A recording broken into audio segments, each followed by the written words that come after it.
जय माता दी दोस्तों। माँ भगवती जगदम्बा दुर्गा की कृपा आप पर और आपके पूरे परिवार पर सदैव बनी रहे। आज हम सब दुर्गा सप्तशती पाठ के चौथे अध्याय का श्रवण करेंगे। माता का ध्यान करते हुए हम अध्याय को शुरू करते हैं। सिद्ध की इच्छा रखने वाले पुरुष जिनकी सेवा करते हैं तथा देवता जिन्हें सब ओर से घेरे रहते हैं, उन जया नाम वाली दुर्गा देवी का ध्यान करें। उनके श्री अंगों की आभा काले मेघ के समान श्याम है। वे अपने कटाक्षों से शत्रु समूह को भय प्रदान करती हैं। उनके मस्तक पर आबद्ध चंद्रमा की रेखा शोभा पाती है। वे अपने हाथों में शंख, चक्र, कृपाण और त्रिशूल धारण करती हैं। उनके 3 नेत्र हैं। वे सिंह के कंधे पर चढ़ी हुई हैं और अपने तेज से तीनों लोकों को परिपूर्ण कर रही हैं। ऋषि कहते हैं, अत्यंत पराक्रमी दुरात्मा महिषासुर तथा उसकी दैत्य सेना के देवी के हाथ से मारे जाने पर इंद्र आदि देवता प्रणाम के लिए गर्दन तथा कंधे को झुकाकर उन भगवती दुर्गा का उत्तम वचनों द्वारा स्तवन करने लगे। उस समय उनके सुंदर अंगों में अत्यंत हर्ष के कारण रोमांच हो आया था।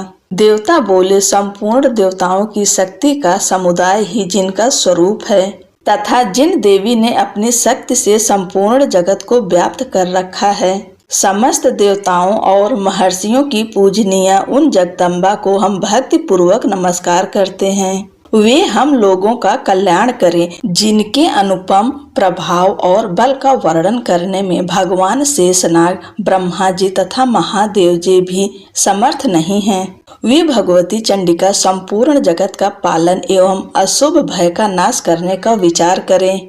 जो पुण्यात्माओं के घरों में स्वयं ही लक्ष्मी रूप से और पापियों के यहाँ दरिद्रता रूप से शुद्ध अंतःकरण वाले पुरुषों के हृदय में बुद्धि रूप से, सत्पुरुषों में श्रद्धा रूप से तथा कुलीन मनुष्यों में लज्जा रूप से निवास करती हैं, उन आप भगवती दुर्गा को हम नमस्कार करते हैं। देवी, आप संपूर्ण विश्व का पालन कीजिए। देवी, आपके इस अचिंत्य रूप का असुरों का नाश करने वाली भारी पराक्रम का तथा समस्त देवताओं और दैत्यों के समक्ष युद्ध में प्रकट किए हुए आपके अद्भुत चरित्रों का हम किस प्रकार वर्णन करें। आप संपूर्ण जगत की उत्पत्ति में कारण हैं। आप में सत्व गुण, रजोगुण और तमोगुण ये तीनों गुण मौजूद हैं, तो भी दोषों के साथ आपका संसर्ग नहीं जान पड़ता।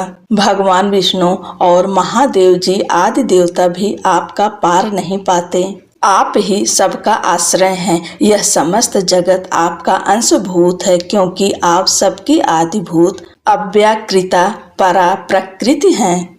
देवी, संपूर्ण यज्ञों में जिसके उच्चारण से सब देवता तृप्त लाभ करते हैं, वह स्वाहा आप ही हैं। इसके अतिरिक्त आप पितरों की भी तृप्ति का कारण है, अतएव सब लोग आपको स्वधा भी कहते हैं। देवी, जो मोक्ष की प्राप्ति का साधन है, अचिंत्य महाव्रत स्वरूपा है, समस्त दोषों से रहित जितेंद्रिय तत्वों को ही सार वस्तु मानने वाले तथा मोक्ष की अभिलाषा रखने वाले मुनिजन जिसका अभ्यास करते हैं, वह भगवती परा विद्या आप ही हैं। आप शब्द स्वरूपा हैं। अत्यंत निर्मल ऋग्वेद, यजुर्वेद तथा उद्गीत के मनोहर पदों के पाठ से युक्त सामवेद का भी आधार आप ही हैं। आप देवी त्रय, तीनों वेद और भगवती 6 ऐश्वर्यों से युक्त हैं। इस विश्व की उत्पत्ति एवं पालन के लिए आप ही वार्ता, खेती एवं आजीविका के रूप में प्रकट हुई हैं।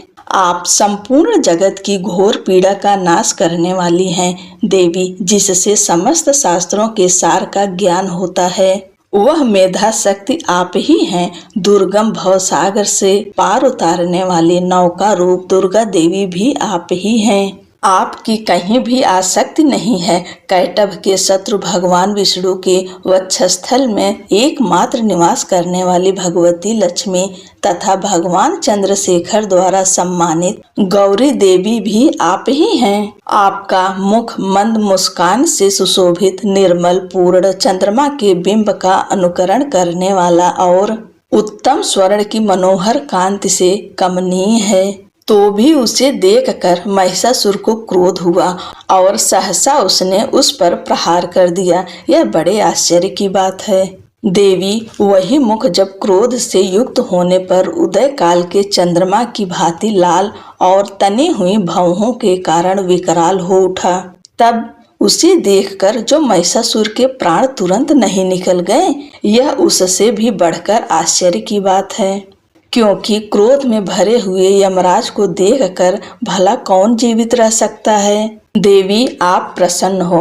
परमात्मा स्वरूपा आपके प्रसन्न होने पर जगत का अभ्युदय होता है और क्रोध में भर जाने पर आप तत्काल ही कितने कुलों का सर्वनाश कर डालती हैं। यह बात अभी अनुभव में आई, क्योंकि महिषासुर की यह विशाल सेना क्षण भर में आपके कोप से नष्ट हो गई। सदा अभ्युदय प्रदान करने वाली आप जिन पर प्रसन्न रहती हैं, वे ही देश में सम्मानित हैं। उन्हीं को धन और यश की प्राप्ति होती है। उन्हीं का धर्म कभी शिथिल नहीं होता तथा वे ही अपने हृष्ट पुष्ट स्त्री पुत्र और भृत्यों के साथ धन्य माने जाते हैं। देवी आपकी ही कृपा से पुण्यात्मा पुरुष प्रतिदिन अत्यंत श्रद्धा पूर्वक सदा सब प्रकार के धर्मानुकूल कर्म करता है और उसके प्रभाव से स्वर्ग लोक में जाता है। इसलिए आप तीनों लोकों में निश्चय ही मनोवांछित फल देने वाली हैं। माँ दुर्गे आप स्मरण करने पर सब प्राणियों का भय हर लेती हैं और स्वस्थ पुरुषों द्वारा चिंतन करने पर उन्हें परम कल्याणमयी बुद्धि प्रदान करती हैं। दुख दरिद्रता और भय हरने वाली देवी आपके सिवा दूसरी कौन है, जिसका चित्त सबका उपकार करने के लिए सदा ही दयाद्र रहता हो। देवी इन राक्षसों के मारने से संसार को सुख मिले तथा ये राक्षस चिरकाल तक नरक में रहने के लिए भले ही पाप करते रहे हों।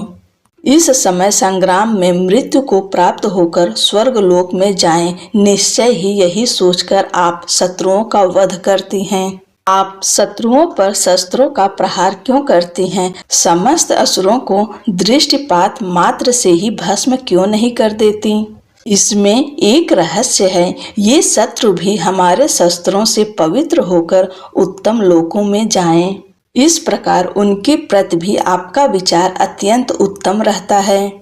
खड्ग के तेज पुंज की भयंकर दीप्ति से तथा आपके त्रिशूल के अग्रभाग की घनीभूत प्रभा से चौधियाकर जो असुरों की आंखें फूट नहीं गईं, इसमें कारण यही था कि वे मनोहर रश्मियों से युक्त चंद्रमा के समान आनंद प्रदान करने वाले आपके इस सुंदर मुख का दर्शन करते थे। देवी आपका शील दुराचारियों के बुरे बर्ताव को दूर करने वाला है। साथ ही यह रूप ऐसा है जो कभी चिंतन में भी नहीं आ सकता और जिसकी कभी दूसरों से तुलना भी नहीं हो सकती, तथा आपका बल और पराक्रम तो उन दैत्यों का भी नाश करने वाला है जो कभी देवताओं के पराक्रम को भी नष्ट कर चुके थे। इस प्रकार आपने शत्रुओं पर भी अपनी दया ही प्रकट की है। वरदायिनी देवी आपके इस पराक्रम की किसी के साथ तुलना हो सकती है तथा शत्रुओं को भय देने वाली एवं अत्यंत मनोहर ऐसा रूप भी आपके सिवा और कहाँ है। हृदय में कृपा और युद्ध में निष्ठुरता, ये दोनों बातें तीनों लोकों के भीतर केवल आप में ही देखी गई है। मातः आपने शत्रुओं का नाश करके इस समस्त त्रिलोकी की रक्षा की है।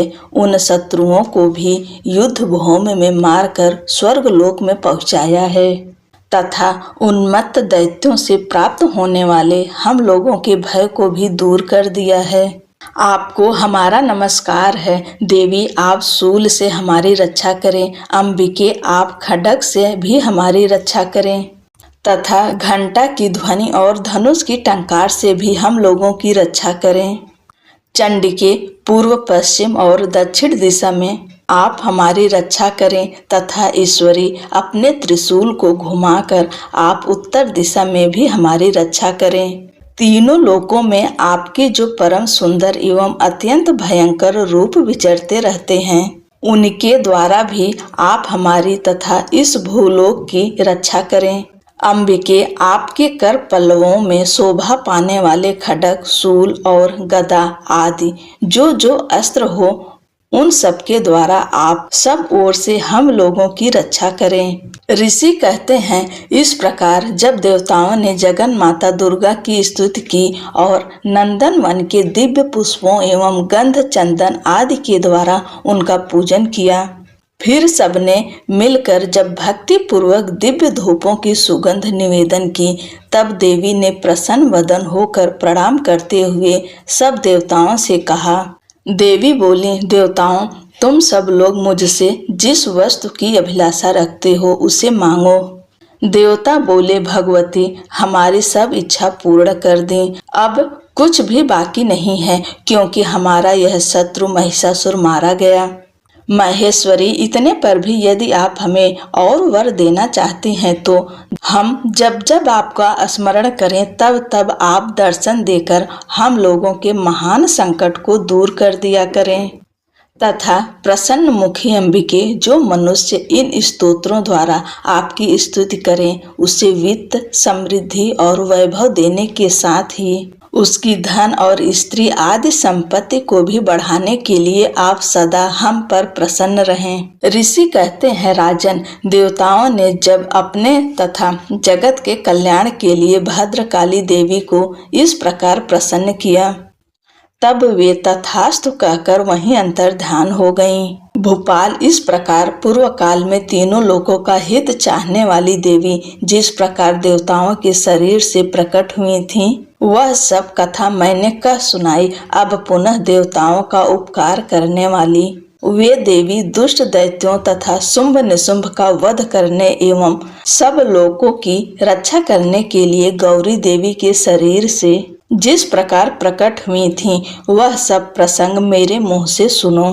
मैं उसका तुमसे यथावत वर्णन करता हूँ। जय जय श्री मार्कंडेय पुराणे सांवरणिके मन्वंतरे देवी महात्म्य चतुर्थ ओम तत्सत। पूरा अध्याय श्रवण करने के लिए आप सबका बहुत बहुत धन्यवाद।